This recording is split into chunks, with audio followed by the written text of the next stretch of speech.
What's up, everybody? It is I, James, coming to you from the Nerdy Musings podcast studio. Today, I am joined by the illustrious, the glorious, the sometimes ever sleepy, most interesting man in the world, Ron Garney. That's me. Yes, sir. How you doing today, my friend? I am, well, now that I am here with my friend James, life has taken on a whole new meaning. That's Filled with, hopefully in a good way. filled with pumpkin pies and little Oh, gingerbread. I love it. I love it. That's awesome. How are And, you doing? you know, for those not watching the video version of this, you had to start with a drink to get yourself prepared for I me. did. So I'll do it again. Just for all you viewers and listeners. Man, Ah, Knob Creek. it's got a great maple taste to it. Smoked maple. Man, Smoked day maple whiskey. drinking. Yeah. You really Hey, are the drink most good. Yeah. interesting. You really are the most interesting man in the world. That was Dos Equis, though. Yeah. You're Well, go- you're going to the hard stuff. Oh, now he's balancing it with water. That's I good. have to. Yeah, I always drink water after I drink my whiskey. Well, there you go. 'Cause bad things can happen, especially when I'm on a freaking cast with you of all people. I'm telling you. And we were talking about you riding your bike, so you got to balance it out, get that blood alcohol level balanced out before you go out riding in the country. I'm only sipping it. I'm not taking big gulps or anything. Oh no, not after I edit this. You're gonna be like chugging it. Yeah, It's kill just me gonna be now. looped. It's gonna be looped with you just chug. You're gonna my, look like you've taken like 50 drinks of it by the time we're done. my kids will come home. I'll just be draped over my computer. Dad, so, they've only seen so me I drunk think, once. yeah, I don't normally drink. I mean, yeah, I'll sip things only here, with me, but yeah, only with me. yeah, only with you. Well, that's a necessity. But I don't normally drink. I'll sip things here and there, but I'm not a big drinker. But one time we Yeah. went to a party last year, and it was the first time I drank too much in front of them, Uh oh. and they had to peel me off the floor, basically. Dang. Well, they didn't really, but I was definitely feeling really good. I was stumbling my way into the car, and my wife drove home with the kids in the car, and I was saying all kinds of crazy stuff. I guess I don't remember it, but. The different side of Ron Garney. What about you and your wife? Are you guys boozers? How's she No, doing? not really. She's doing good. Yeah, Good. she's currently out at the barn with our horse Shade, getting Riding in her some riding and everything. So yeah, she's in her happy place right now. nice life. I think it'd be interesting for everybody listening, kind of how we met. Like we were, I think one of the we had communicated maybe a little bit online, but I remember walking into Talking the about black me belts. and you, or you and your Yeah, wife? you, you and me, buddy. That's all that matters right now. Yeah, I don't. No, but I remember walking into the Black Belts Yeah, for Butterflies charity jiu-jitsu seminar, their autism charity, and I had known that you did jiu-jitsu, but I looked across the mat and I'm like, holy crap, that's Ron Garney, and I came up to you and I go, man, I know who you are. I'm a really big fan of yours, and you go, oh. I'm a big fan of yours too. I follow your Instagram. I look at your technique videos. And the how weird bromance is that? started. I thought Yeah. you had mentioned to me that you had come up to me at a con somewhere before that, but I don't No, recall no, that. I never saw you at a con. It was just strictly, I think I was aware that you had trained, that you did jujitsu, and then, so but I didn't realize you were going to be at the seminar or anything like that. So that was really And cool. everybody else got jealous of our instant bromance. They did. They did. Rightfully so. You're Rightfully like, so. who is this guy? No, but it's been great, and I got to see you most recently down there at the Rose City Comic Con Yeah, that was In Oregon. that was an eye opening place. It's I must interesting. say, Yeah. yeah, for Yeah. sure. The slogan is keep Portland weird. I heard that you just lost was it the governor or the mayor or somebody lost their reelection bid? Was it the mayor I don't know, man. in Portland? I, I don't even look. Oh, I try to yeah. You try to avoid. not concern myself with such things. I don't blame you. Yeah. You live a So much we were happier life. talking. I am much happier now. Yes. Yes. When I don't look at any of that, I'm much happier. Yeah. So It's one thing to not look at it. It's another thing when it hits you in the face on its own. yeah, That's where I'm like, and I I get, maintain an awareness, yeah, but I don't dig too deep.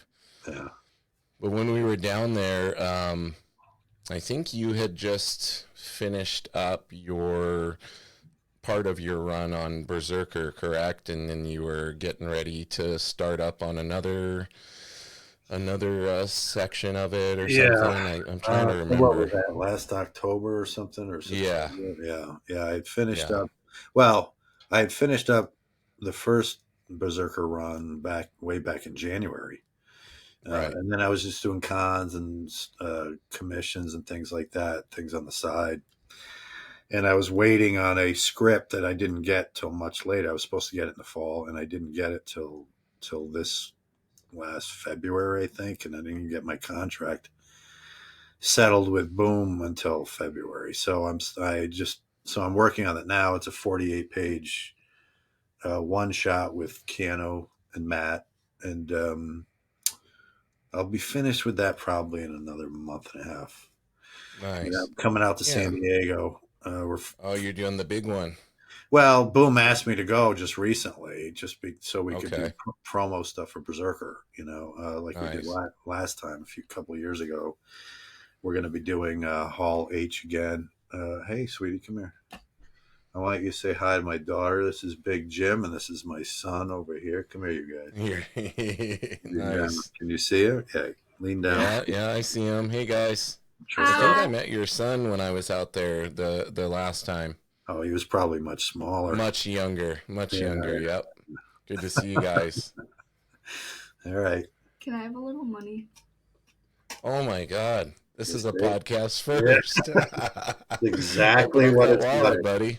Open up that wallet. Exactly what it's like. Unbelievable. Well, Get that bankroll out, if I buddy. have anything in my wallet, do I go check my wallet first? If they left anything. And if I don't, when do you need it by? 3:30. Three. All right, I'll have it to you before then. Okay. Pain in the Wire neck. transfer. Get that wire transfer in quick. She's gonna have to pay for it somehow. I'll make her wash the fence again outside. I always make her earn it. Well, that's good. Not just can I have money. I make my son roll with me sometimes. My son's a wrestler now. He's really good. I think he was just starting to pursue that. Last time we talked, he was getting into that.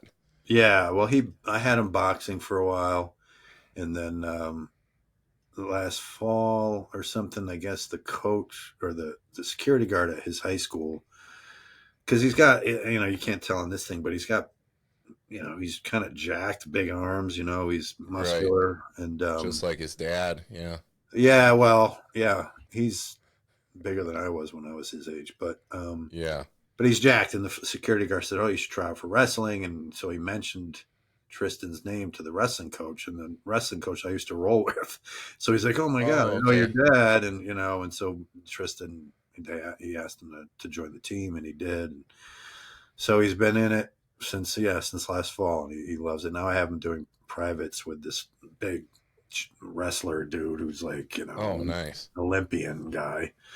Yeah. I wish it was Cale Sanderson, but Oh, yeah. yeah. So he's been doing that, and he seems to really like it. So I'm really pleased about it.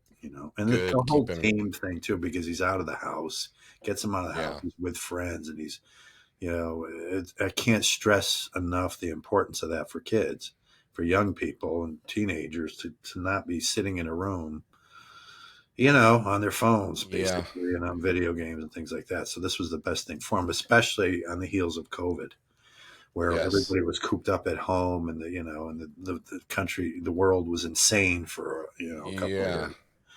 So that's Uh, good that he's got that and that he's actually enjoying it and you're yeah. encouraging it because I definitely think, and if he ever wants to get back into jiu-jitsu, like wrestling is such a huge asset to have Well, in I still BJJ. force him to roll with me here and there, Okay. Yeah, but you it's got different mats now there at your because he's house. yeah, it's different because he's strong. He's got man strength now. I mean, literally. Right.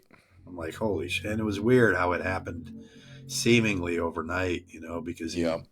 once he hit his teenage years, he came out of the chrysalis. He went from my little dude to and all of a sudden it was like, holy, he took the super soldier serum or something. It was like a Yep. market jump up, and now he lifts weights and he's so it's good for me. I mean, I don't train as much as I used to because of my arthritis, unfortunately, but I Yeah. keep having fantasies of getting back into it regularly, but I don't know what's Well, going you to. kind of got a built-in training partner there now. Yeah, I guess. That's good. It's nice just to have somebody to that I can even just play around with and try different things that I hadn't tried. With a gi Yep. on. You know. And I think most people listening, as far as people that follow me will know this, but as far as everybody else, like Ron is also a black belt in Brazilian Jiu Jitsu, like myself. He's been training a long time. Doesn't get to probably train as often as he would like these days, but sounds like you got a little bit of extracurricular training going on at the house, should you desire. So that's awesome to hear, Yeah, man. I mean, I'm fortunate. I got there's a friend of mine owns a school right up the street, and if every now and then I go in there on Sunday mornings, and they have a crew in there. But I was training with this guy Oswaldo Jarema for a long time, and but then really, it's what happens is I hit these roadblocks. Like the latest one was I did something to my foot.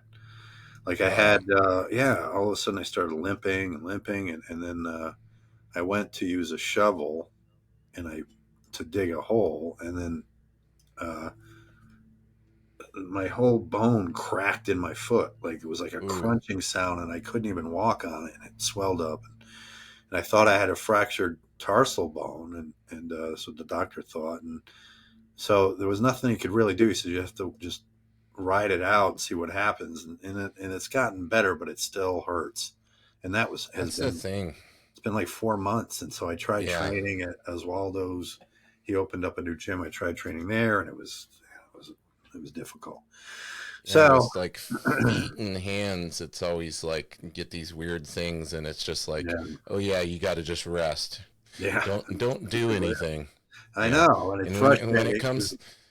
when it comes to feet and hands, like don't do anything. Like God, I got to use my hands. I got to be able to walk. I got to use my feet. What do you want me to Yeah, do, man? exactly. And then obviously with you drawing, like your hands are important, so you got to keep those as healthy as possible.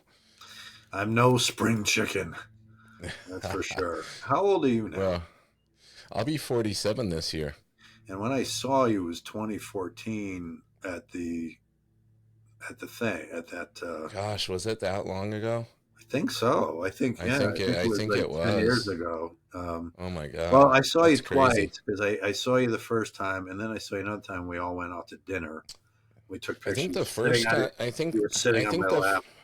yeah, I think that was the first time, and that's why everybody was jealous of our bromance. You know, the whole lap sitting thing, Yeah, and and jealous. then Jealous. the second time actually that I came out was when you had me over to your studio there, and I actually got to Yeah. hang out with you, and you showed me some of your art, and I was doing a little drawing on my, I think I brought my old iPad and was showing Yeah. you some stuff, and you had given me some pointers, and it was really just a surreal experience to go from, you know, somebody who I was a fan of for so long, and then becoming friends with you and actually being in your studio and stuff. That was really, really neat. It was Yeah, special. Like, it's weird the connections that jiu-jitsu has, like, all the time. Like, for me, it's just, yeah. it's so bizarre. And when it comes to jiu-jitsu, I noticed a lot of like artistic people tend to gravitate towards BJJ. Like, a lot, I know a lot of BJJ people that are artists. Like, I'm thinking just off the top of my head, like, I know, well, speaking of artists, like Lionel Yu, he's like a purple belt Yeah, in BJJ. yeah. And He then was a I blue belt a couple of years ago, and then he got back yeah, into it. He actually wrote to me about it. yeah, and Uh, there's a few other like pro artists he who do trained with BJJ. who did he I think it train with? was Cobrinha, I think. Cabrera. That was it. Cabrera. Yeah, Yeah. yeah. Yep. So, what do you think it is about the brain that kind of makes us gravitate? Like, do you think it's just because it's all art, like jujitsu's art, art is art, and it kind of appeals to those areas of our brain? I honestly couldn't tell you because I've met so many different types of people who do it. It Right, might be just a thing that it's grown a lot. And I do think that in this particular field, like Lionel would attest to this, that it's you're sitting a lot, and so you need something to get you up and moving. And jujitsu kind of compensates for all that sitting time. right. It's not like you're just getting up and going for a walk. Jiu-jitsu requires you to actually get the blood moving through you, and it requires Yeah, you to be in better shape. It forces you into shape very fast, the same way running sort of does. yeah, You could, like, usually if I were to go running, um, I might be really out of shape for the first couple of times, but by the third time, there's a marked jump in my cardio. yeah. And with jujitsu, it's the same thing. I'll train once if I haven't trained in a while, and I'm like, after 5 minutes rolling, but then over the course of the next couple of sessions, I can get through 10 minutes of rolling without too much trouble. So Yeah, it doubles my cardio. So I just think it's the same thing, but I don't know if it's a creative thing in the brain or if there's an area in the brain that it appeals to. I don't know why I did. I think honestly, I probably well, one, I was really into UFC when and at its inception, yeah. and I remember being fascinated with jujitsu in that with great, Hoist Gracie and everything Voice, else, yeah. so it was as far back as that. I had a sort of a curious interest in it, and then I knew I didn't want to lift weights, just lift weights forever, and I had done other martial arts my whole life. I mean, I boxed, I did aikido, I did karate. And so the idea of jujitsu seemed really appealing, and so there just happened to be a gym across from FedEx, one time where I went to drop some pages off for Marvel, and this is way back, 20s, probably. Back in the days of Yeah, actually like, having to mail pages, right? yeah, yeah, Like, yeah. It was so long ago. yeah, It was probably 2004 or five or something. But yeah, so I walked in there and slapped some money down right away, and then I broke my foot the first week I was there back to doing the foot again. doing Muay Thai. Wow, it was actually Dang. a Okay, horrible. okay. It was a horrible sprain, actually. And so, At least you did it in a cool way. well, what I was going to say is it forced me to do the jujitsu. I just would lay on the ground and roll with my bad foot, with my Yeah. on my back and let guys side control, and I would work from there and things like that because I It's couldn't good do though, the because Muay you Thai. force you to work on your defense. Yeah, yeah, So yeah. I always encourage people to like try to work around injuries whenever possible. Like, there's injuries that obviously you're not going to be able to do any kind of training and you just need to rest. But a lot of times I know for myself personally, like when I've been injured and I've found training partners I could trust to work around it and allow me to work, I've developed other parts of my game that I otherwise may not have. I remember that's when I first started playing a lot of half guard, was because I tore my groin on the one side. So I would just spar with people and just use my one leg for half guard, and Well, that's I how have that all started. I have three legs, so if I were to hurt Oh, tripod. Just kidding, family friendly podcast.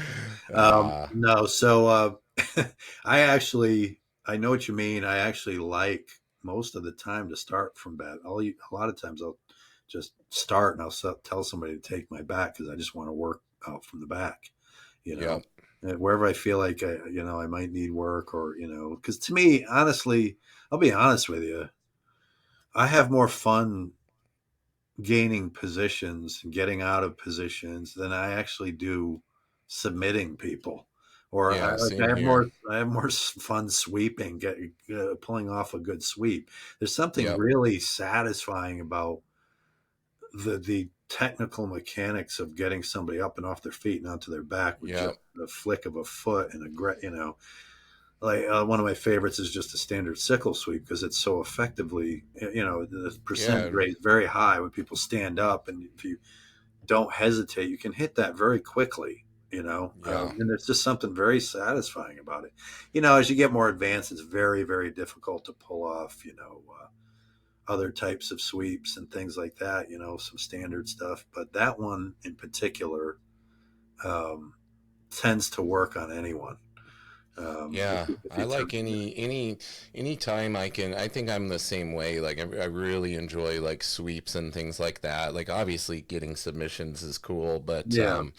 I like when you can do a sweep like slow motion, like the person knows it's Yeah, happening and yeah, it still yeah, happens. It's like yeah, yeah, yeah, to yeah. me that's like ultimate control and I technique, like know. trying to get it to that point. Right. I've Yeah, I been in feel that you. position myself where I'm like, ah, fuck, because I Yeah, can sit, the leg. Like I actually was just watching a match with Formiga and somebody else, and Formiga's amazing. yeah, he's ridiculous. And actually, well, in this particular instance, guy had I can't remember his opponent, but his leg was way up, and he had Formiga's leg way up in the air, and you could see Formiga was trying to get it off, and he couldn't, and he Right. ended up reversing Formiga, but it was Yeah. slow. And I know Yeah. what you mean by it being slow. It's Yeah. like, And gosh, that's no small task to get a sweep on Formiga. no, no, no. He He's on. he got it Of back course he pretty did. quickly, Of course and he did. then he submitted him. Yeah. So Sounds about right. yeah, yeah, it's amazing. I trained with him for 7 straight years here at my house. Because I was paying for privates a lot because of my schedule. As the comic book artist schedule is very, very, Very. very, daunting. And Yeah. so Deadline driven. yeah, You got deadline to meet the driven. deadline. You got to do And, whatever it takes to hit that deadline. If that means staying up 3 days or whatever, yeah. got to do it. And so I worked it out where he would come to my house, and so it was nice. I would just go down and train for an hour and then clean up and come back to work rather than having to drive half an hour or wherever I had to get Yeah. to the gym. And the other good part about it was, like he would have to go and do whatever he had to do. I had to do what I had to do and come back to work.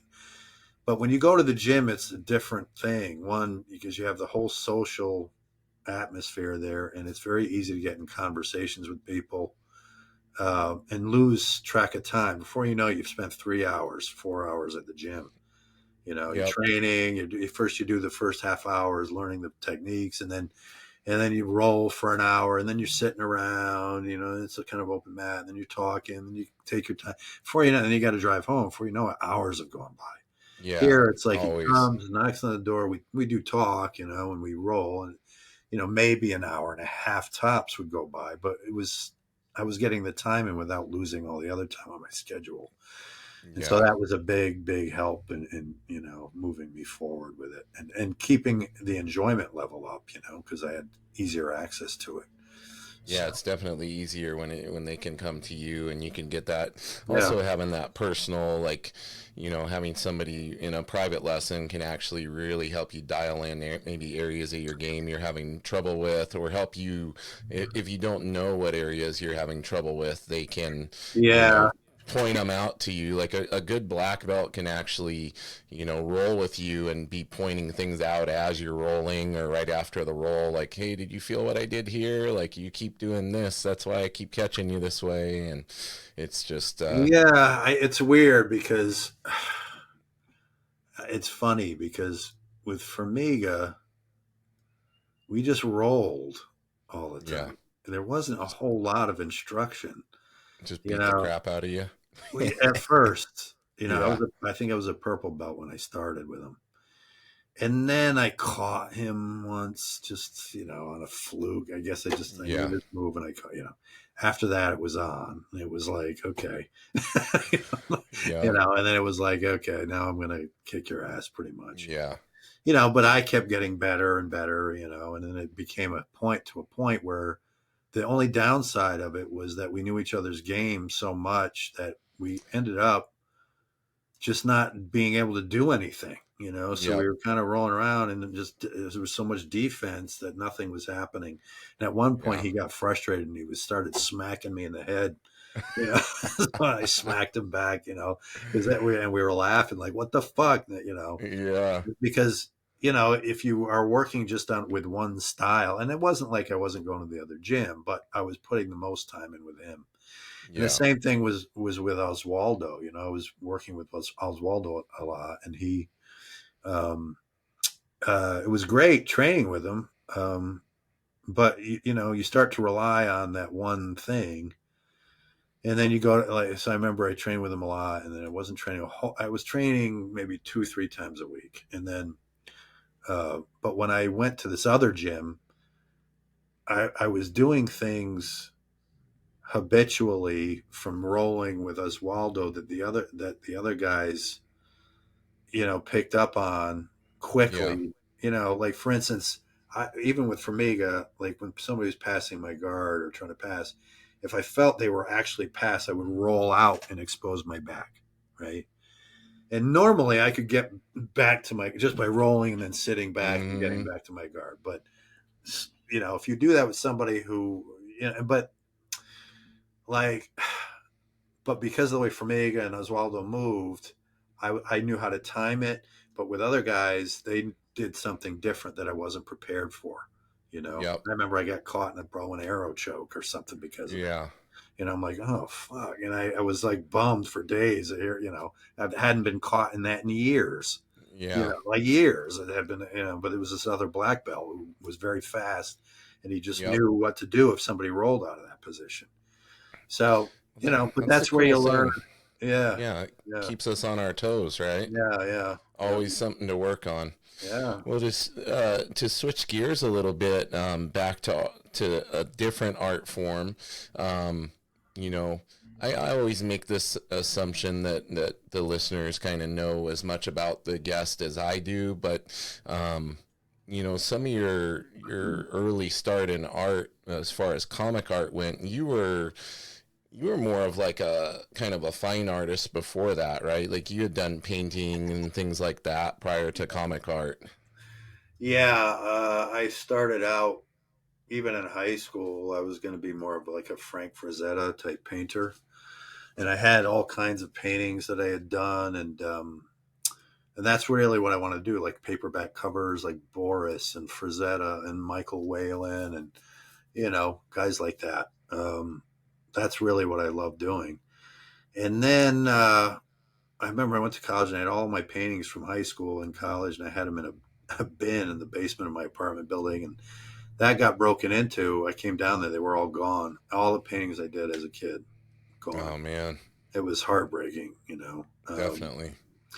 So I don't know what somebody would have done with them. Why they would steal that, but they stole them, and Yeah. so that was a bummer. Um, yeah, and so but then it was like I was bartending. I was into the nightclub scene. I was out of college. I really didn't know what I was going to do, and then comics sort of found me, by accident. It was just the bartender behind the bar had a comic book. It was a Secret Wars comic book, and I was like, oh, I remember these from being a kid, blah blah blah, and read them in 15 years or something. So you And did read comics when you were a when I was kid, very though. You young, had comics, yeah. yeah, but I wasn't an avid. It was just whatever, there was like here and there. I remember I had stacks of creepies and Aries and monsters, Okay. famous monsters books, stuff like that. That The Do you have any? Did you have any Bernie Wrightson stuff or any of that back Yeah, I then? remembered him. Yeah, I remembered him from back then. But as a kid, this is you're talking the early '70s. So Yeah. I wasn't focused on the artists as much, and I would respond to things. I remember looking at the art in Vampirella, and it was Gonzalez, and I couldn't believe how beautifully he drew. I remember being able to recognize that art as something that was really attractive, Yeah. as opposed to other artists. I remember seeing Richard Corbin in Heavy Metal magazine, and I thought that Yep. his painting technique was really cool. And I remember reading Mobius and Heavy Metal, and but the Gonzalez stuff, there was something beautiful about it. Just the illustrative quality to it. It was, I was really drawn to that, and so that to me was, in my mind, was like I would look at the comic book art, and I felt it was sort of superior to that. Um, just even in my young head, it was just more what I was drawn to. Like I would see stuff in Iron Man, or and it just seemed much cruder and more elementary than the beautiful illustrating, with the washes and the pen and ink and stuff, and like Yeah. so yeah, so I really had comics, but I was kind of reading more of the other stuff too. And then, but like I said, I was working at a bar, and the bartender had a comic book. It was a Secret Wars comic, and I'm like, oh, I remember these. And I kind of I went down to the 24-hour store, and I picked up some books, and I kind of got hooked on them.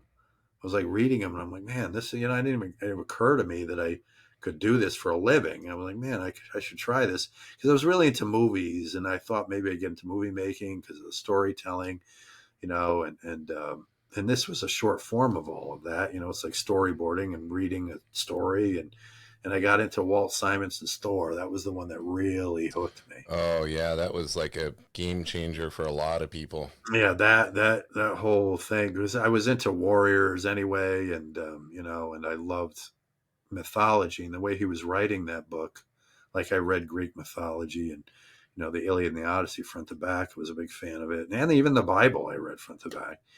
And so uh, when I read, Simonson's Thor, it was all there. It was like reading a new form of mythology, because of Beta Ray Bill, and just and the Norse gods and everything. And it was just Mm. the way he integrated the real myths in with the comic book was just the coolest thing ever. And I couldn't wait. I remember I would run down to the store, and I would get the comics, and I would go under a tree down at the park in New Haven, and I would just sit there for hours and just like escape into like, Simon's Thor. And I remember when the Beta Ray Bill issues came out, and he was Yeah. fighting Beta Ray Bill, I was like literally getting chills, like reading them fight, and they're in front of Odin standing there, and just the way he drew everything.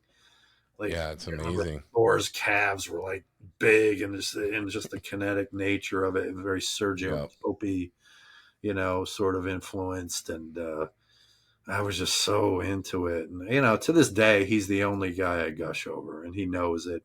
He's a good sport about it, but I can't even talk to the guy because I just look at him like that. And plus, he's never let me down in my vision of what the guy could have been like. Like Right. some other artists disappoint their fans when they meet him. Yeah, sadly. Walt's not one of them. He's just like somebody you would want to be, him to be. A very sweet, interesting, sincere guy who's very friendly, Yeah. not pretentious at all about it. He just loves his art, loves art, loves the comic book medium. And he gave me a Beta Ray Bill original sketch that I have over there. And I just, I'm like, Oh oh, wow. it's an original. Like, I'm like, oh I'm my. jealous. Yeah. And he I gave it to have me. He his just handed it to me one day at the con. I think yeah. it was in Seattle, actually. Okay. Okay. I'm pretty sure it was in Seattle. He walked Yeah. over and handed. I think it was then. I think he was there.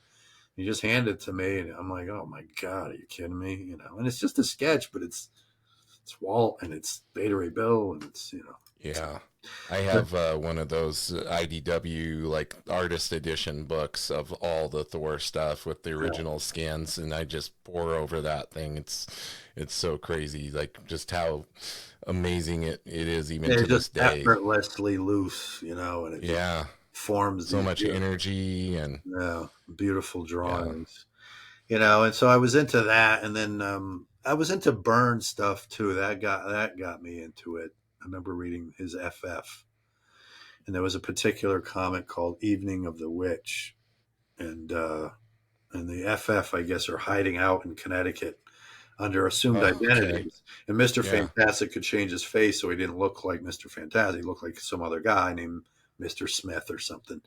And they were all kind of under these assumed identities. And he did something really cool in the comic where he did one story thread of the storyline on the top with the Thing going on at the same time as what was going on in Connecticut with the other three.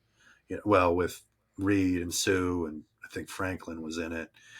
And yeah, so it was just the cool. I'm like, man, this is a lot more cooler than I remember them to be. To me, Yeah. comics were sort of rudimentary when I was a kid, but this was something else. Reading Yeah. Simonson Store, reading the FF, the way Byrne was handling that stuff, and the stories were so good. It was like reading real literature in a way. With Burns, it was more like getting to watch the Twilight Zone or Creep Show or something like that. There's just these cool ideas in there, and like they're hiding out in Connecticut, and then there's a neighbor who's like Gladys Kravitz who keeps snooping in, and she thinks that the Richards are all demons because she's seen Reed like move his face and Mm, stuff. She doesn't realize they're the Fantastic Four, so she calls on this witch Agatha Harkness, and yep. Agatha Harkness comes to the house and starts trying to exorcise them. But in doing so, she makes this huge mistake. And Reed's like, "What are you doing? You don't understand the forces you're about to unleash." Yep. And she does. And all of a sudden, she's like, "Uh oh, what have I done?" And all of a sudden, you see Mephisto just crash up out through the house, like this giant sized Mephisto. And Reed's like, "Oh no, it's Mephisto." And it was just the coolest, most fun you could have reading a comic book. Yeah. You're like, oh my God, this Yeah. is so much fun. And in the top, the Thing had a whole thread going on because he was, where John with Johnny and Alicia, and Johnny and Alicia, I guess, had formed a relationship on the side behind Ben's back. Mm, Or Ben and Alicia were broken up, and Johnny and her kind of got together, and Ben flame on. walks in on them. Walks in on them half naked, kissing and Yeah. stuff, and the Thing goes nuts, and they start fighting, and so it Yeah. was Those just definitely weren't written. I don't think they were written directed towards kids at that yeah, point. no, they were. You can see that the guys who were kids reading them have grown into Yeah. young adults or adults. So that was so great. So on that hand, I got to look at these awesome Twilight Zone-ish creep show sort of stories, and then on the other hand, I got to read Greek, Norse mythology all in a comic book that was a new form of it with Walt. So those are the ones that really got me back into the whole comic thing and made me want to do it for a living. Once Yeah. I got to do it for a living was a whole different animal, because I had to make deadlines and it became a business. So didn't have the same charm, but I was, it definitely changed my life for the better. It's been great. So I have no complaint. Yeah. Yeah, it's definitely one of those things where it's like a double-edged sword. I know, like me, very similarly, going from being somebody who just, did jujitsu as a hobby, and then Yeah. next thing you Hmm. know, over 20 years later, Yeah. teaching You're a full time and big everything world else. It's like champion. And yeah. it's something where you like I still love every bit of it, but definitely like you said, there are aspects of it that are work and everything. Like when your hobby becomes your occupation, it's a balancing act for sure. Like, do Yeah. you find, like, how do you keep yourself, like, being stuck in the deadline and kind of that constant grind? Like, how do you keep yourself motivated? Is a lot of it just kind of, and I know motivation's like an intangible thing. It's kind of like you have to be more regimented or routine oriented, but do you find like you have to get your little escapes from it, like going out and riding Yeah. your bike and clearing your head and all of that to kind of keep those creative juices flowing? Yeah, well, that's one of the reasons I had gotten into jujitsu was I thought I could retire doing jujitsu. What I didn't count on is that my body was gonna have the arthritis it ended up having. Yeah. I hate bitching about it, because I want to sound like I'm an old man, but I mean, I'm 61, and it started creeping up on me in my mid 40s, little by little. And I have actually a titanium partial replacement in my left shoulder, as you know. Anyway, Yeah. but as far as the comic book work itself, after the amount of time I've done it, I've learned how to not overtrain, if I'm going to make that connection. Yep. Because if I sit at the table too long, it becomes very toxic. So I know, I've learned to trust my instinct that to get up and walk away from it for a bit, even if it's a day. But the other thing I do is I make sure that I get a little bit done every day, even if it's for a half an hour. Like, let's say it's a Sunday and I have to go to my in-laws with my wife and my kids, or, whatever. And I know I have the whole day occupied. I still make a point of sitting down for half an hour to get some stuff done, because you can surprisingly do a lot Yeah, you in a really short, can. It's short that, amount of time. and it's that compounding effect, right? Like Yes. we, Yes. So, we we would all love to have this perfect period, this perfect block of time, but with the way our lives work, it's like it's not yeah. always. You don't always have the perfect circumstance to get things Right. done. So you do have to kind of chip away at it little by little. And it relieves the anxiety of feeling like I need to get back to the table, because if I psychologically, it's good medicine, because if I don't do something, I feel anxiety. I have to get back to the table. I have to, and early on in my career, it was very difficult. I almost didn't want to do it for a living for that reason, because it was so stressful trying to make deadlines. And I remember I lived with a girl back then in a condo, and it, affected our relationship pretty much, because I would never go anywhere with her. Like, she always wanted to go away on the weekends. And I said, no. I would say, no, I have to work, Yeah. and because I was very career. I was only 29, 30 years old. And I didn't want to F up my career. This was my opportunity. I wanted to make sure that I was reliable. And it was a very hard hill to climb, to be good and reliable, to be someone who could actually draw well and not have it look hacked out by meeting the deadlines, so that took a long time to figure out how to pace myself. But as time went on, I'd done so much work. I'm probably one of the few guys in the entire industry who's done as much work as I've done, for the industry, and at large. Actually, my ex art dealer told me, he said, out of all the artists he represents, and there's been tons, like even Casada, everybody, that he had the most. My art had the most. It was just so much of it, because I did so many projects. I never stopped working. I was always a When workhorse. and you actually did runs on books, like where you Yeah. were on for several issues. Like that's kind of a rare thing nowadays. Like I notice I'll really get excited about a certain artist, and it's like 3 issues occur, and then a fill-in artist comes on for 2 or 3 issues, and you're like, wait. Like this Yeah. wasn't what I signed on. Like I use Yeah. that subscribe feature on Comixology. Subscribe to a book. I'm like, oh, I love this artist. I'm gonna subscribe to this. And then you get to like Yeah. the third issue. You're like, wait, that's not his art. That's What's going on? yeah, for sure. That's definitely what's missing from it now. I remember. Well, I can remember, actually, speaking back to Thor and Simonson. I remember an issue where, or maybe I'm trying to remember if it was that, but yeah, it was maybe Sal Buscema did an issue, and I remember being like, Mm-hmm. but he was pretty good. Yeah, he was another one that I loved reading when he was on Yeah, Hulk. Sal's Yeah, awesome. he was great. Buscema was, Very underrated. oh Very yeah, underrated. Like everybody talks about John, obviously, like yeah, incredible.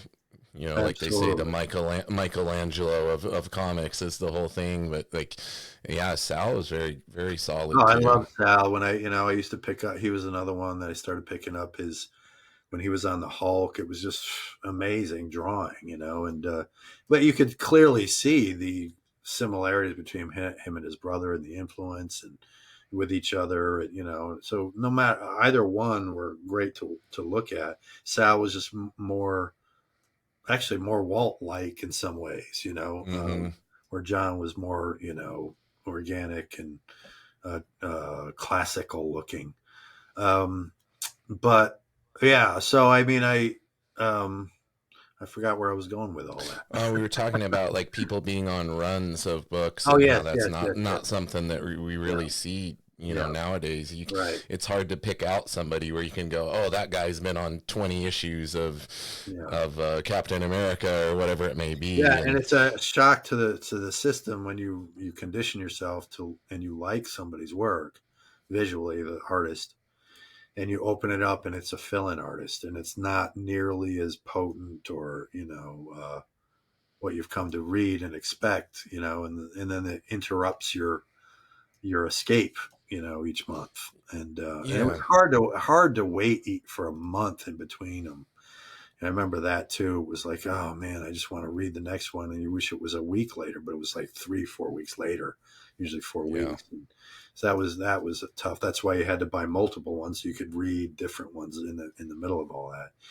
But yeah, no, you're absolutely right. It was tough, and that's a sign of the times actually, because it sort of reflects everything on television, and with streaming and everything else, there's just too many options, and TV shows come and go, or the seasons come and then they're gone for 2 years, and so it's What do you think it is about how the industry's changed that kind of makes it to where we don't see like somebody stick on a well, run? Is it just the nature of always wanting something new, or trying? There's so many different titles now. Like there's 20 different versions of Batman. There's every book seems to have like 30 spin-off titles come off of it, and I think well, one, I think we've become here, well, I don't know about the rest of the world, but we become, our attention spans are much shorter. I think yeah, part of that is the conditioning from television with commercials. When you're interrupting your train of thought with other things that take you out of whatever escape you're in, it ruins your attention span. And yeah, I think, and not to mention like the phones and well, that's what I social mean. media, like Yeah. all these It's distractions, like right? it's exacerbated that to the nth degree, where like my son, he watches these videos and they're like these constant quick cuts of different funny things. They literally Yeah, last for 2 seconds, and they're all compiled and they're funny, but the attention on them is literally 2 seconds, 3 seconds, 4 seconds, maybe. And it shows just how much the attention is getting cut. And it's not yeah, good. And it started no, all with commercials. Now, when you watch a TV show, it used to be there would be maybe 10 minutes of commercials throughout an hour program, maybe, if that. Now it's maybe 10 minutes of the actual show, and there's so many yeah, commercials, and YouTube's yeah, even gone down there. You used to be able to go to YouTube and be able to skip the ads, but they've even changed that now where they're forcing you to watch the ads for at least 20, 30 seconds. well, and And then you, sometimes they'll pop in with like a 3-minute one, and yeah, you're like, yeah, what and the there's heck? nothing you can do about it. And so Yeah, because of that, I get so annoyed. I refuse to let them force their stuff on me. So I'll just change it. I'm like, okay, goodbye. I just won't watch what I was watching, because I yeah, refuse to be, indoctrinated with the silly commercials I see that are actually, a lot of them are indoctrinating commercials and noisy, yes, annoying. But I also think that part of the reason that things have gone from long runs to arcs is it helped the deadlines a lot, because there was a real problem in the industry with artists not being deadlines, and they had to meet the deadlines because you had to get shipped and go to printing, and all this stuff. You had to get the lettering done, the inking done, all this. And now it's like you can get things done faster digitally. The lettering gets done, everything's faster. The computer coloring, it's much faster. So there's that, but then there's also the arc saved the books from missing deadlines and missing shipping. A lot of books were missing shipping because artists were just not committed, to actually sitting their asses in the chair and getting it done. I yeah, fortunately was one who could do it. I mean, I came from nothing. I came from a very poor background with nothing. And so for me, the opportunity to work for, Marvel was like going to Oz, basically. In my mind, it was like this I remember thinking of Marvel in New York City like it was this mecca, like I would never get there. Like it was like a fantasy. And then I Yeah. got in. I was like, so to me, I wasn't going to wreck that. And I was, I made a concerted effort to be very professional because I wasn't going to lose the opportunity and get myself out of, I put myself through college, through loans and everything else. And I got an art scholarship, which didn't amount to a whole lot. Hmm. But I came from a very poor, I had no, growing up, I came from a bad background. It was, very dysfunctional and poor.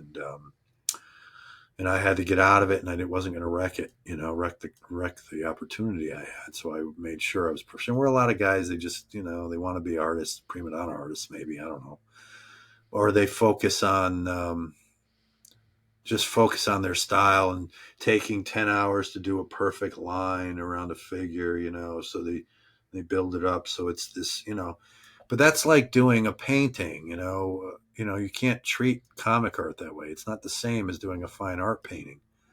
Fine art painting, you're doing it for the express purpose of developing this, the, the, the composition, and building it up through pencil and then laying in background hues and then laying light on top of that and finding the shadow in it and building it like a sculpture, like you're adding clay and then removing it, and it takes time. But a lot of the comic artists were doing that for a little panel this big. Hmm. You Yeah. can't do that. You have to focus on the storytelling because you're working with a writer, and you have to have respect for the craft of the writing.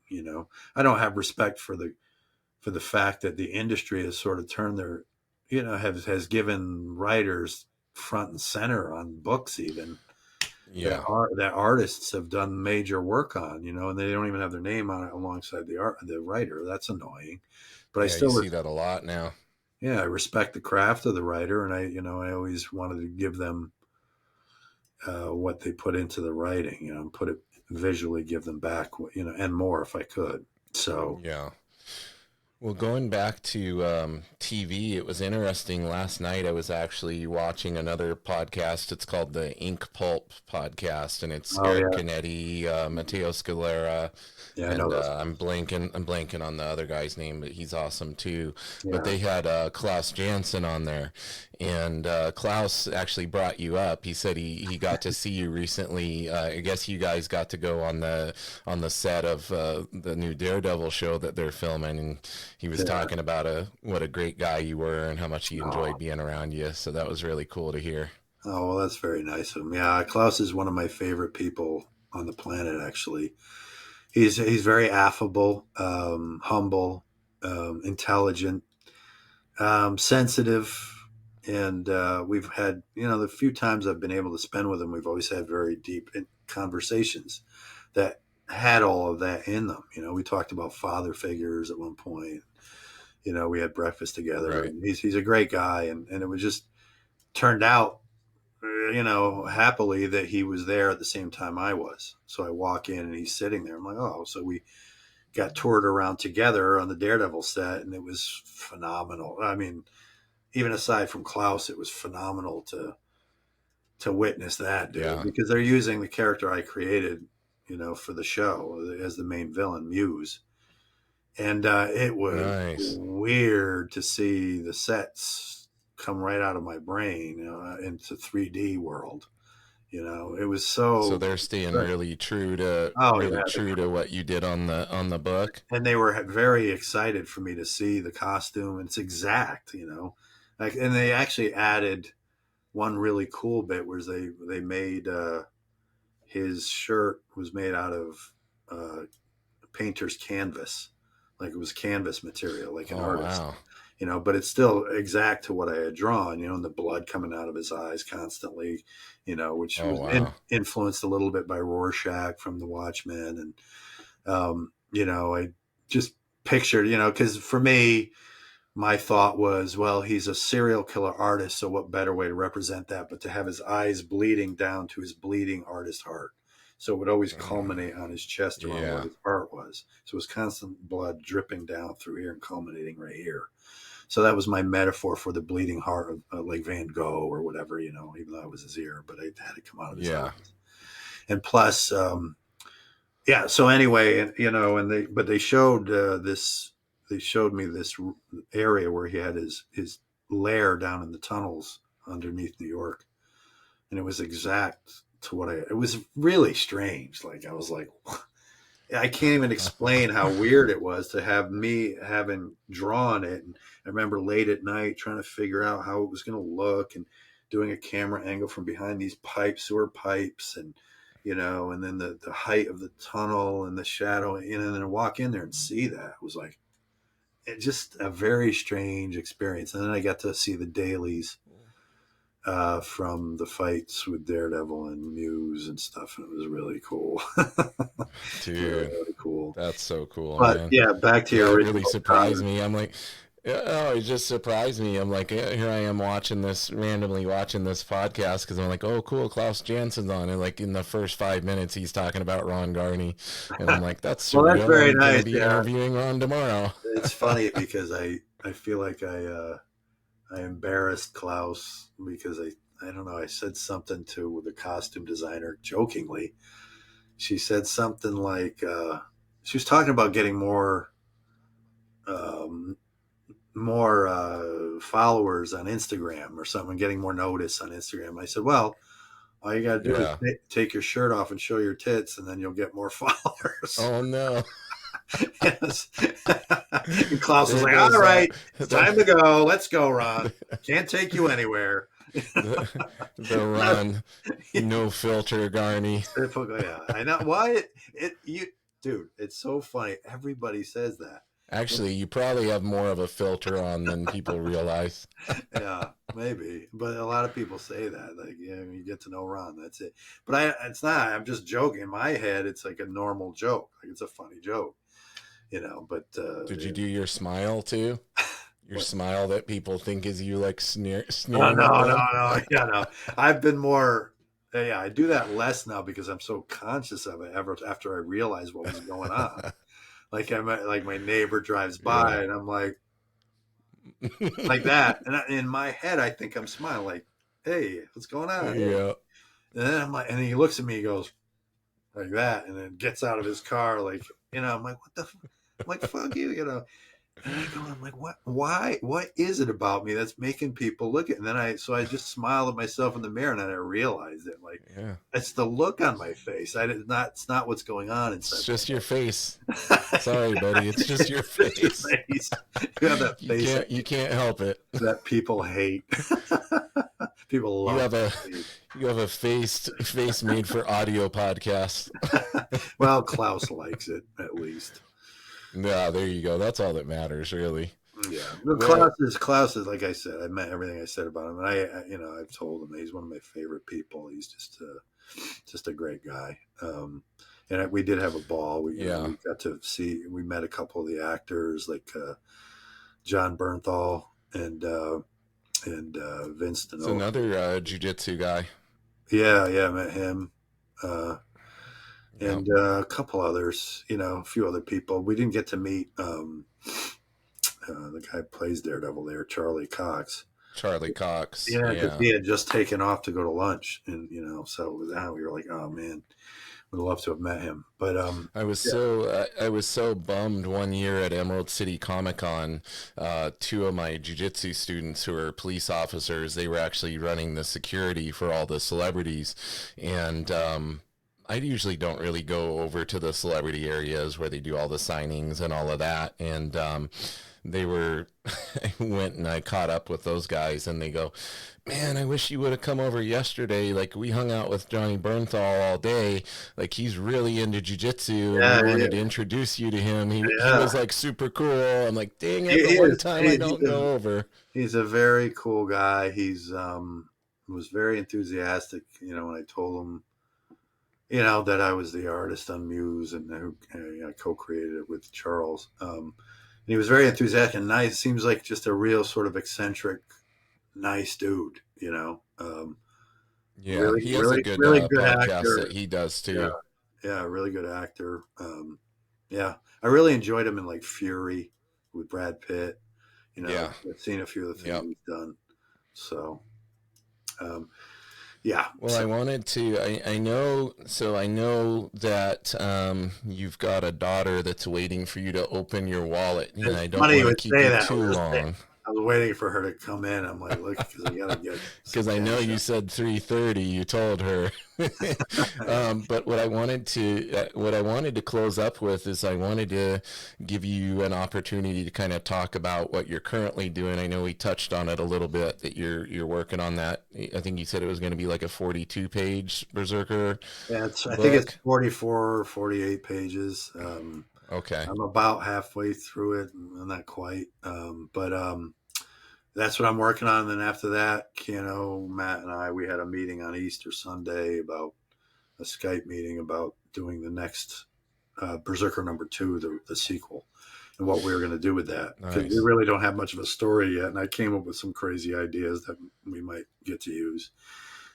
So we'll see, but that's basically what's slated. I'm so invested in Berserker at this point. I don't see myself doing anything else. I've had offers Yeah. from various people, and I wasn't sure if we were going to even do Berserker again. But again, I'm invested in it, and so that's what I'll be doing. Maybe to the end of my career. I don't know if I might retire after this. Yeah. I had retirement in my head, and just do special things here and there that aren't time consuming. But even this Berserker special, it's Genghis Khan and his armies, and so I'm like, Yeah. ah. So I'm sitting Lots here of drawing, horses. You're yeah, drawing a lots lot of of horses. horses, and yeah, I Yeah. think you probably have seen some of the drawings I've done Yep. that I posted on Instagram, and that's and you see some of the soldiers and stuff, but there's armies and battles, and so and lots Well, of in detail, in the Genghis Khan, yeah. in the 13th century, you have to make it look authentic. So I'm constantly referencing what the costumes and the designs, and to make it look authentic and make sure that they're from the 13th century, and trying not to waffle on that. If out of everything else, I want it to feel like an epic movie, not a TV Yeah. show, but an actual film that you get to read in a comic book. So I'm trying to be very authentic with it, and so that's what's occupying all my time. And we've said the name. You said the name Keanu a few times, and just for people who aren't maybe in the know, he's talking about Keanu Reeves. So Ron's getting to work on, this project with Keanu. It's a character that Keanu came up with, a character idea, and that's consumed the past. How many years now have you been working on it? Yeah, I'm leaving in a few all minutes. right. Give me 2 seconds, James. We were talking about you getting to work with Keanu on Yeah, Berserker, and yeah.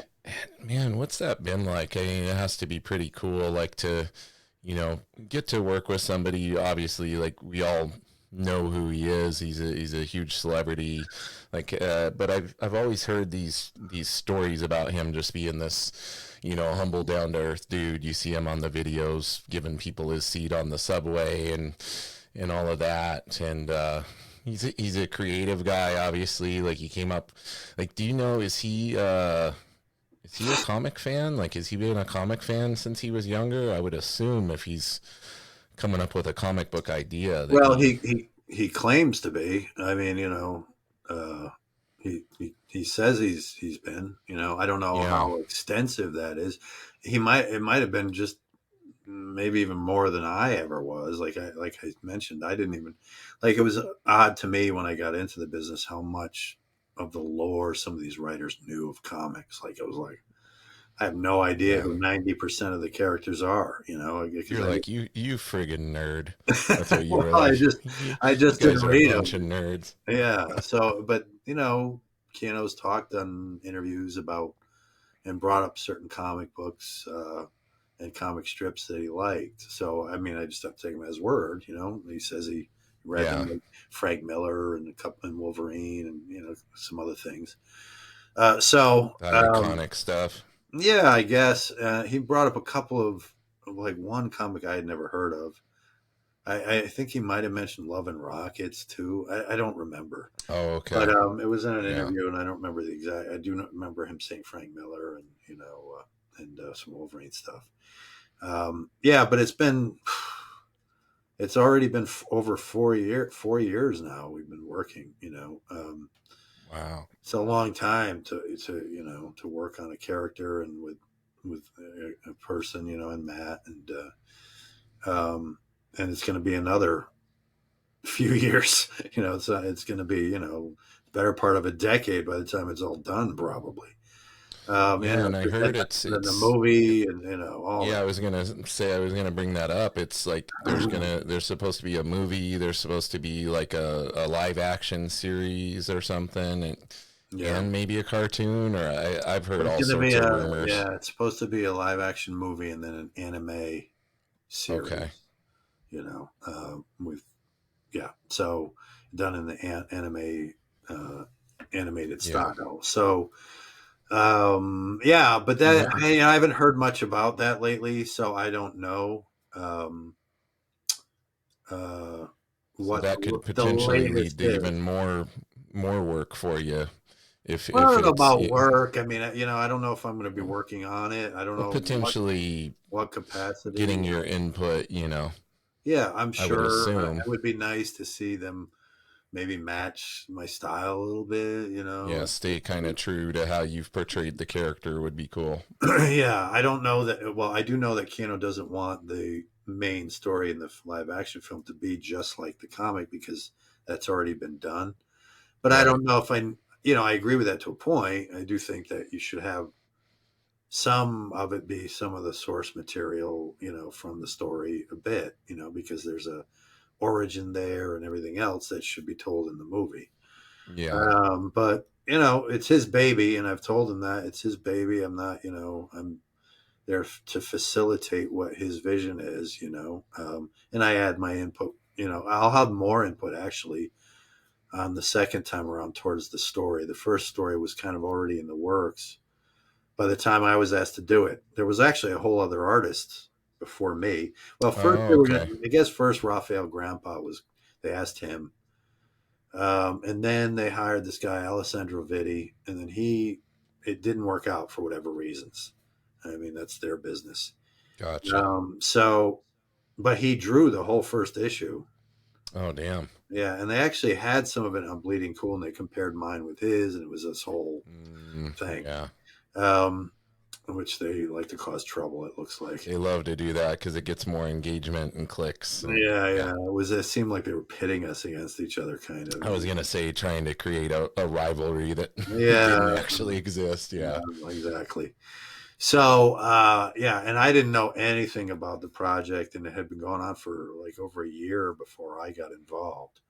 So I didn't have any input on the story or anything, but I did once the ball got rolling. I was having, fairly regular conversations with Keanu and Matt, eventually, more and more, throughout the process. And Keanu was very involved in it, and he asked me right from the get go, would I be okay with him giving me notes? And, at first I was like, no. He's like, his exact words were, well, can I maybe offer some notes, or should I just fuck off?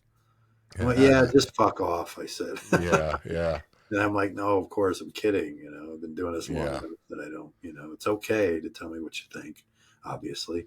But I did say within reason, I don't want to get stuck because a lot of these guys don't understand is the amount of time it takes to put this together. So I don't want to get stuck if he, redrawing entire pages and, Yeah, and a lot of people don't, and not necessarily him, but because he understands film and stuff probably, but a lot of yeah, people don't realize like there are things you can describe with written word that are very hard to interpret and put into sequential, a sequential. I'm gonna leave. Sasquatchal, I'm gonna leave that in there. Yeah, and Sasquatchal. exactly in a story, in a visual art form, in panels and everything. Like you find sometimes, or I've seen certain things where writers describe this crazy scene without having any concept of how that has to be interpreted to make sense on the page, like Absolutely. to guide a reader through it and everything. So Sometimes I think writers throw as much in as they can so they get even more than they know they'll get back on purpose. yeah, Just so they can get back, enough to right, fill their story. I noticed that with this a bit, that like this, even this last one, like the good part about this one I'm working on is I'm just drawing it and turning it in. I don't have to deal with the revisions or anything like that. um, but I did notice that Matt has a tendency to put as much in it in each panel as he can. And I think it's so he'll get back something that resembles in fullness, what he's got in his head as far as how full the story should be. And so I yeah, have to, unfortunately, I mean, I can't put everything, but I try to add things where I can't put in what he's asking, because some things just aren't reasonable. I yeah, cannot put in 10,000 soldiers on a panel. I yeah, just can't. It's just not possible. It would require an electron microscope basically yep. to draw it. So I try to suggest as much as I can, find ways to do that. That's the difference between the visual and the written medium. One is written is literal. That's why it's called literature, and the Yep. other is suggestive, and that's why it's art. So there's a difference. So I have to suggest things that are literal in the writing. Visually. So there, yeah. So that's pretty much how I approach it. Well, I You think know, you're doing. I think you do an amazing job with it. Like I know, as an artist, you're probably your own worst critic, but yeah. you do a really good job with it, and I think it does really come across. What you're trying to do there, I and wish I could see it through eyes that aren't mine sometimes, because yeah, the comments I get, which are most of the really nice comments I get, are something where I go, "Wow, really? You see that in it?" Because I'm so close to it, and then sometimes I can get to that place if I haven't looked at my own work in years. hmm I'll go back to something I did, even Daredevil, for instance, which is now going on 8 years ago, 9 years yeah. ago. I can't believe that it's been Yeah, that long. it's It been seems like nine you were years. just on that. Yeah. 9 years ago I did that book, You did and the after that. You did that brief. It was the Juggernaut miniseries, right? Was that I fairly did close to after Daredevil? Savage Sword of Conan. Mm, I did that's right. a Thing story that I co-wrote, which was really cool to get to co-write it. And then I did the Juggernaut thing. Yeah, I did a few different things in between, but this Savage Sword was probably the most prominent. And actually, it's what got Keanu interested in me to do Berserker, Yeah. because I guess they showed him my work and he really liked it.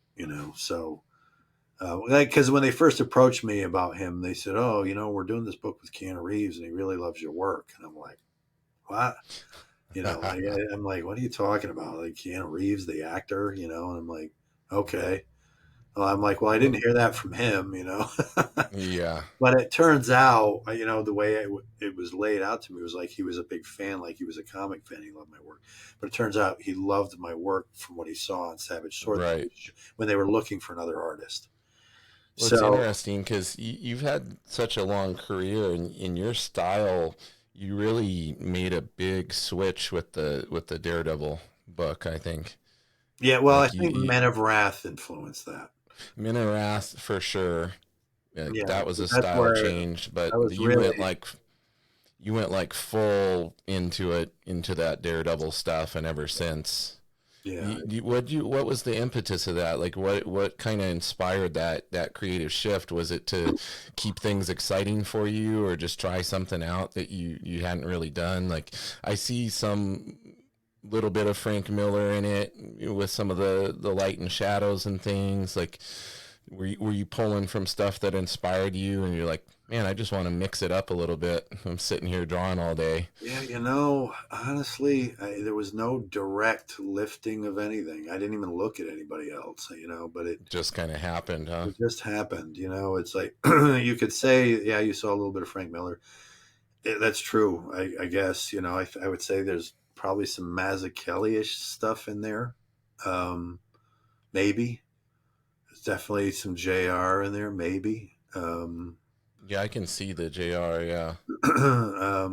But that's been my thrust. I guess we're always influenced by what's around us, But I couldn't tell you, when I got into that, I made the commitment on Men of Wrath to just ink my own work from now on. Yeah. I was never getting back with other inkers what I had in my head. It doesn't matter how good they were. It could have been anybody from Klaus to Sal Buscema to other inkers who were, less prolific. Mm-hmm.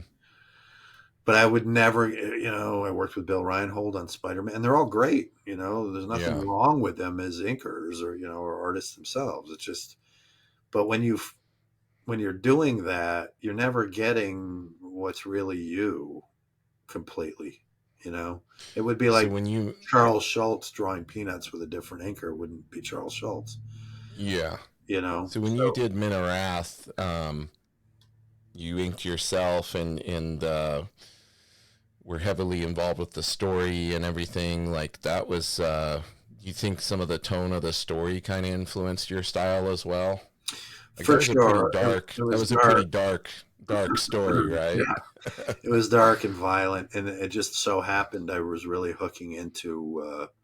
Now, I had always played around with very stark black and white stuff. If you look back on early Ghost Rider issues I did, there were panels here and there where I was doing very stark black and whites, and I was very influenced by Alex Toth in my entire career, and guys like that. And then Miller was in there, but he's influenced by Toth as well, and Right. Will Eisner, and we all came from those places. It's not like it was. Yeah. I had been accused. I remember reading something once, and the guy was like, "Ron Garney's a thief because I did something in a Miller, like it looked Millerish." And it was like, I'm not a thief. We're influenced by a lot of the same people, and yeah, I mean, I love trying different things. Right now, what I'm doing on this lost book of Berserker, I'm really having a ball doing Sergio Topi type stuff. And I don't know if you know who Sergio Topi is. Yeah. Yeah. Definitely. He's freaking ridiculous. Yeah. Incredible. He's one of the most top illustrators I've ever seen in my life. That's how good he is. And in pen and ink work and comic and even his coloring is just phenomenal to me. I've been influenced by him for decades. Well, just not, I can't even say influenced, but just blown away by his work. I've been a Mm. huge admirer of it. But this time, I just really, because it's Genghis Khan, I thought, man, what a cool look it would be to try that kind of stuff he does. And if you look back at stuff I did in my high school, like I have a picture of Leonardo da Vinci I did in a style of pen and ink that's very similar to what Topi does. And I didn't know who Topi was back then. So we go with what is in our instincts, and what we're drawn to. And so if I see somebody that presses those buttons in me, I am drawn to that. The same way we are with any relationship in life, we tend to get drawn towards people who can push our buttons a certain way. Yeah. Sometimes negatively. You don't want to be in a relationship with somebody who pushes your buttons negatively, but in a positive way. I tend to be drawn towards visual work that pushes the right buttons in me. It could be Mobius, it could be, and there's so many that for me, I don't have an ego about it. I just look at it and go, oh, I want to try that. That's really cool. What was their thought Yeah. process going in? How did he think of his rendering? How is he approaching his rendering there?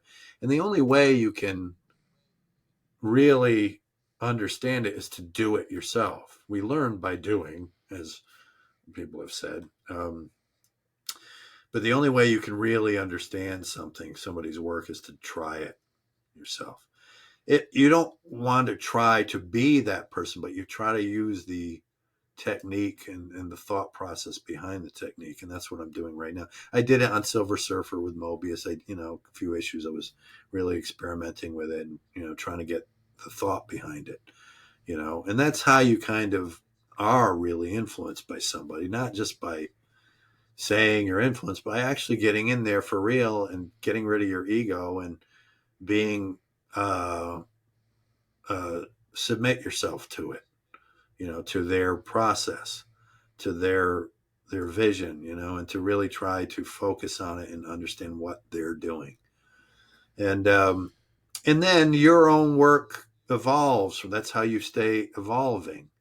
Um, a lot of guys, they get so wrapped up in doing their own thing where they don't deviate from it that they never grow, and they actually devolve a little bit. I'm not going to name names, but I've seen artists whose work used to blow me away, but they get stuck in that same repetitive thing that they do for so long that they actually become a sort of Xerox copy of themselves from years earlier.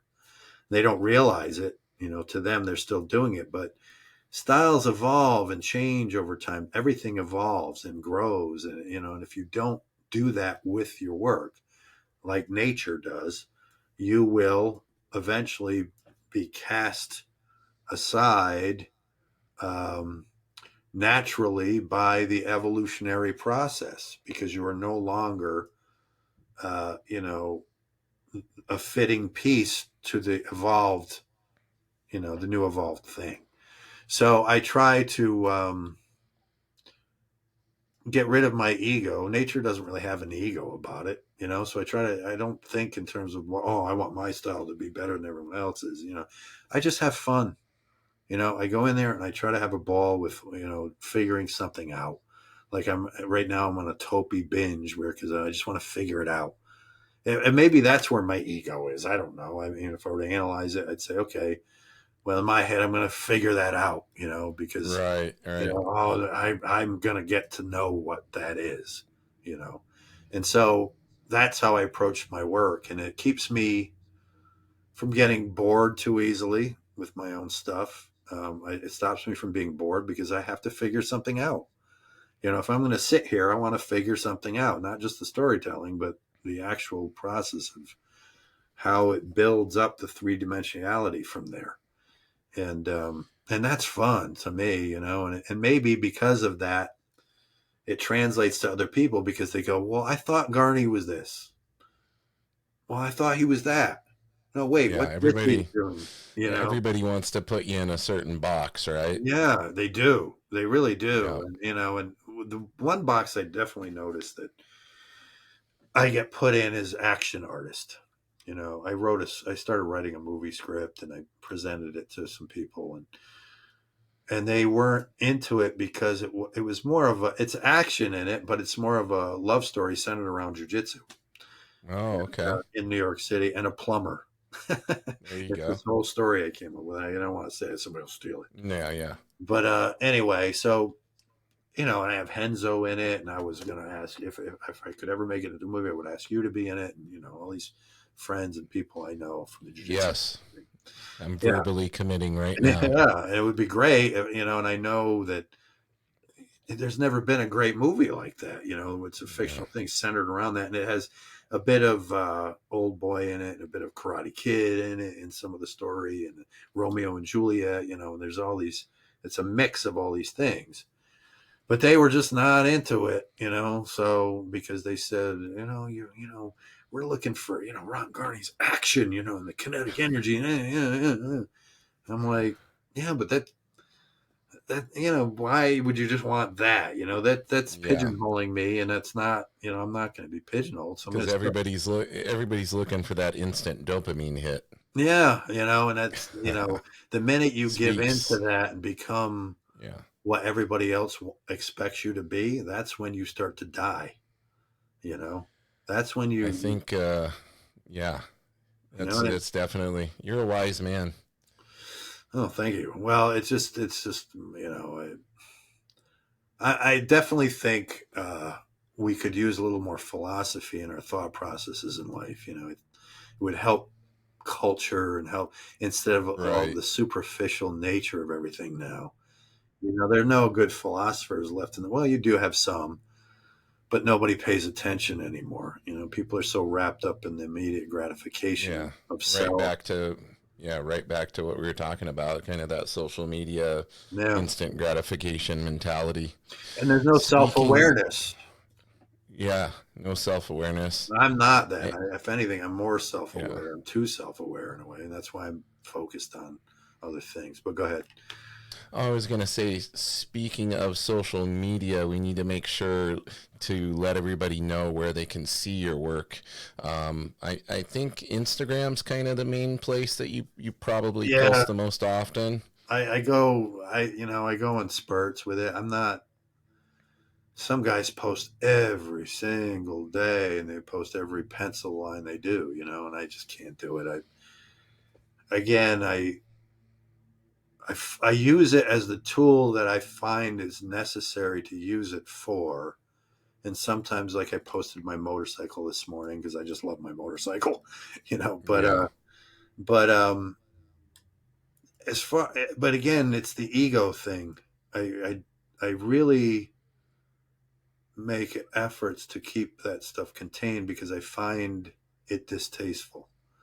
To be so into yourself that you cannot help but constantly be so needy, but to keep getting that validation from yep, clicks and likes, and it becomes a false world uh, of self actualization. It's not real self actualization.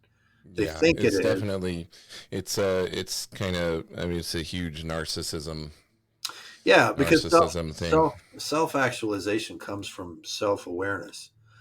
And that if you can't be self aware about why you're posting so much on social media, how could you actually? You're not really being self aware. You're just needing the ego boost and the actualization it brings. But it's not. It's not self awareness. Self awareness is knowing when you're doing too much. Is knowing why you're doing something. It's knowing what you need to grow. It's knowing all these things. And I sense from the nature of things like Instagram and social media wipes away self-awareness because it makes you think the world revolves around your opinions or and that's not self-awareness either. Your self-awareness is how you link, is how it comes from years of experience outside of all of that. You have to be alone. You have to be explore the world. You have to use geography. You have to use hardship and learn from hardship, which creates self awareness. You have to fail, fall, pick yourself up again. You have to have empathy for others and how they fail and fall and study why they do and how you can learn from that. All these things, but you can't learn from spending most of your time not getting life experience on social media because social media is not life experience.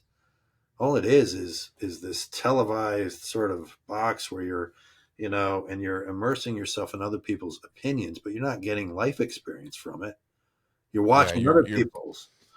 posting a very curated version of yourself as well, because Yeah, nobody is posting, very rarely do you see people posting stuff that's unfiltered or well, the bad yeah, the bad I aspects. actually spoofed something about that recently. I don't know if you saw it, but I posted this video of me going Yes. did you see that?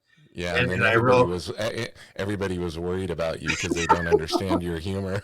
yeah, but it was because I've been seeing lately like these a lot of women mostly, and they're usually gorgeous women, and they're saying, "My boyfriend left me, and I was the perfect girl. What's wrong with me?" Yeah, yeah. Looking in the camera, like because all they're Yeah, doing it's phony. It's like they're yeah. phonily, talking about something that should be a life experience, that should be a growing experience, that's an emotion, should be an emotional experience, but you're doing it for clicks.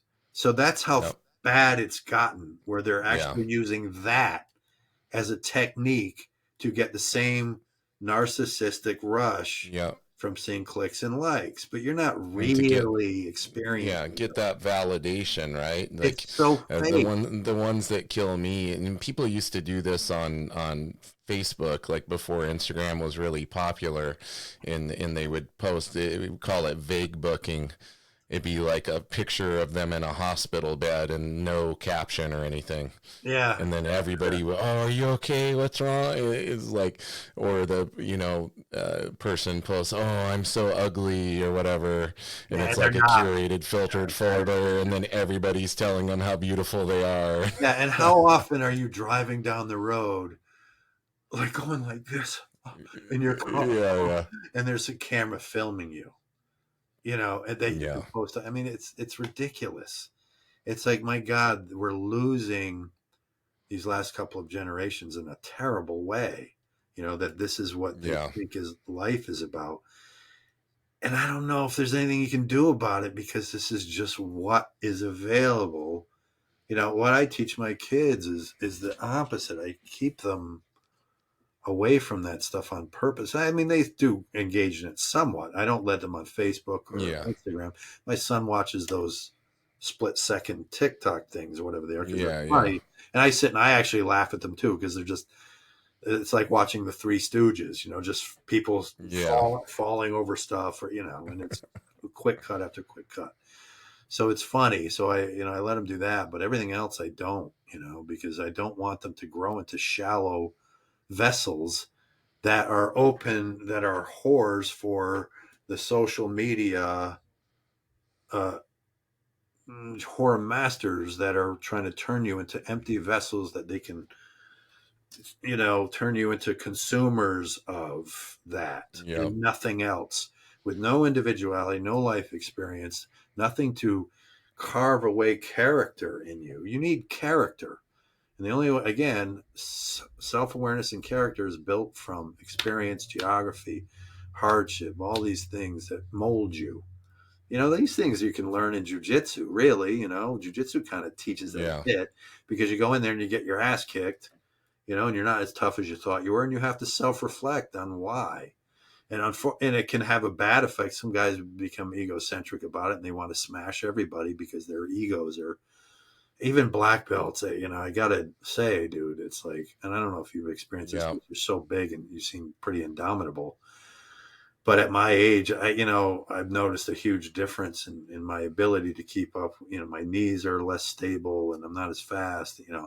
So the younger Oh, black belts, I've definitely noticed things. yeah, Those and changes for sure. yeah, but I went into my Fred Brad school, and a couple black belts in there, and I'm like, look, I hadn't.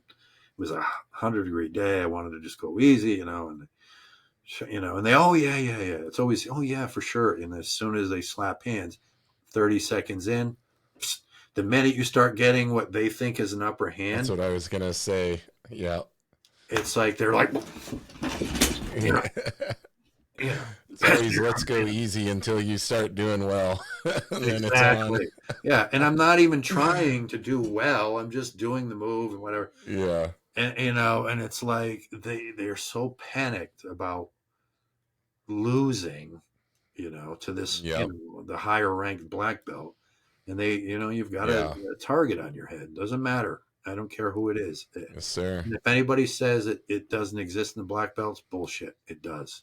I've Oh, it seen, 100% exists. yeah, 100%. crazy. Yes, sir. You Well, know, and listen, my friend, I've taken up a lot of your time today. yeah, I know. I'm supposed to be working on Genghis Khan. I feel like we could probably do like a 3-hour one of these. So what this tells me is we don't get to hang out and chat often enough. So we're definitely gonna have to do this again. I've said this to you before. If I wish we lived together and you had a school, I would be at your school, and I would love to have trained under you. Yeah, And just, I think we would be hanging out all the time, fast friends, and so when I do get to definitely. see you, it's an honor for me, my friend, and a privilege, and Likewise. I honor our friendship. Same here. Ditto. Well, All right, listen. So your Instagram it's at Ron Garney Art. Is that correct? Ron Garney Art, Instagram Yep. And Facebook, I'm on Facebook, but that's more, yeah. Yeah, so I'll make sure I post all those in the show notes and everything, and make sure that everybody can find you. I'd like to do something. I saw earlier you had a guitar, and normally I play my outro, and we dance around a little bit. But one thing we didn't get to touch on is the fact that you're in a band and you're actually a musician too, on top of all your other numerous talents. Would you play us out? Could you do a little something for the outro? Oh my god! Well, don't get shy, because when you popped on the camera, you were playing that thing. Yeah, well, that's when we weren't recording. And this is hey, don't curate yourself, buddy. We were just talking about this. Post the unfiltered version right now. Oh, it's kind of not picking it up. That's weird. It's not picking it up. Yeah, the mic's not picking it up. It's canceling it out. Oh my goodness. Does it pick that up? Yeah, it's like it's picking up like a little bit. It's like it's noise canceling it or something. Oh, that's why. Well, I'm off the hook then. Dang it.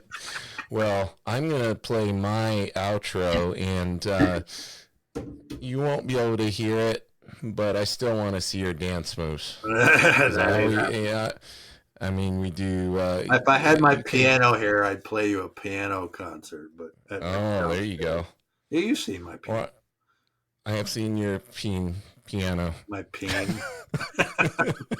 No. So, by the way, your father. Hit this outro? Did my dad reach out to you? No, but I just always wanted to comment how I think I've mentioned it before. It's nice to see how proud he is of you. Yes, definitely a proud dad. Definitely a good relationship I see there. Definitely makes me very happy. Yes. Good to see. Hang tight with me here for a moment. I'm going to hit this. Everybody, keep it nerdy. Make sure you go follow Ron. Definitely one of the most interesting guys in the comic industry. Everybody take care. Says who? Hey. And if you could hear this, you would be grooving. What? Yeah, you can't hear my outro, but I can hear it. Yeah, I don't hear it either. Yeah. Pretend you do. Let's see, what are some of the dance moves? I hear it a little bit. Fist bump. You got fist bump. Yeah, be careful with that one. Careful where you put your That's what Trump always does. He's always like... raise the roof. You got raise the roof. Yeah. Head bob. Night at the Roxbury.